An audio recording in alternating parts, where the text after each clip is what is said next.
In my research, I came up with an additional 6 skills and habits I'd like to now include.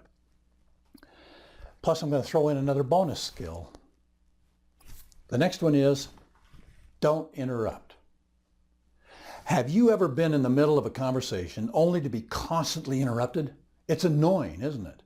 For that reason, never be the interrupter. Even if you have a great idea that you just can't wait to share, wait until it's your turn to talk. Take a deep breath and relax. You'll be sharing your news or idea before you even knew it was going to happen. Now here's a little secret. There are individuals who aren't all that impressed when you talk, regardless of how fantastic your idea is. These people would much rather talk about themselves.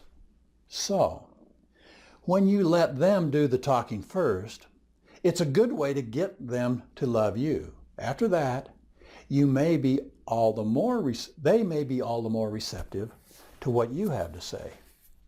Another good skill to develop is just to smile. See, the act of smiling is often referred to as a person's most powerful gesture. Science can back up the fact that individuals who smile often are not only happier, they're more successful as well. Even better, smiling doesn't cost you a penny.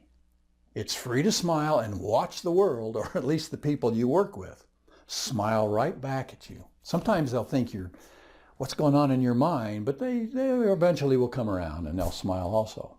It's interesting to note that some training modules for phone-related customer service positions requires agents to keep a small mirror by their phone. This way, the agent can make sure they're smiling when they speak to the customer. Believe it or not, the person at the other end of the receiver can usually hear the smile in the agent's voice. It makes for a much more pleasant interaction between the two and many times higher sales. In this day of wearing a mask all the time, have you noticed just looking at a person's eyes you can tell whether they're smiling or not? Now, learn to utilize resources. Working well with others to the best of your ability sometimes involves utilizing resources. Now, what do I mean? Well, depending on where you work and your job description, many companies provide all kinds of options for you to take advantage of. These resources can be things like seminars, training sessions, fitness programs, no-cost safety equipment, mental health, and family counseling are just a few. If you run across a good resource you think would benefit your workplace environment and your coworkers, well, don't hesitate to mention it to your manager or your boss. Who knows? You might even get a small reward or a bonus for taking the initiative to recommend something that might help your company succeed. The next one, don't be a noisemaker. In the event your employer allows you to listen to music or something similar, don't be a noisemaker. Wear headphones or keep the volume at a non-distracting level. Remember, not everyone will have the same taste in music as you. If your coworkers don't enjoy what they hear, you'll probably make it more difficult for them to concentrate and get their job done properly. The time to make noise is after the workday is done. Well, unless you're a rock musician or an auctioneer. Here's another key one. Learn to respect boundaries. See, your job might require you to share a space with your coworkers, whether it's a cubicle, an office, or a vehicle. If you are near others while you work, make sure that you respect their boundaries and encourage them to respect yours in return.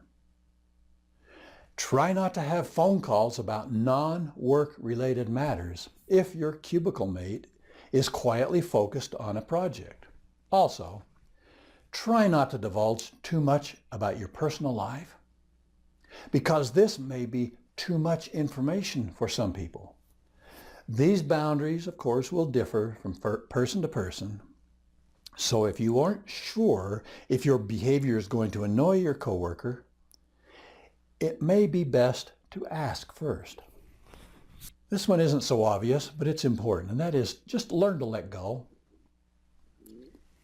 Once you've had a dispute with your coworker, it can be difficult to get your relationship with them back to a state where you can work together effectively. If the dispute has been resolved, the best thing you can do is move on and focus on your work. Of course, your coworker will have to focus on letting go also. If they still seem upset over the issue, see if they're willing to talk about it. If they tell you why they're still not satisfied after the dispute was settled, well, do what you can to make things right between the two of you. If problems persist between the two of you, now it's probably time to inform your boss or your supervisor. But try to work it out. Spend some time trying to work it out on your own before you involve anyone else.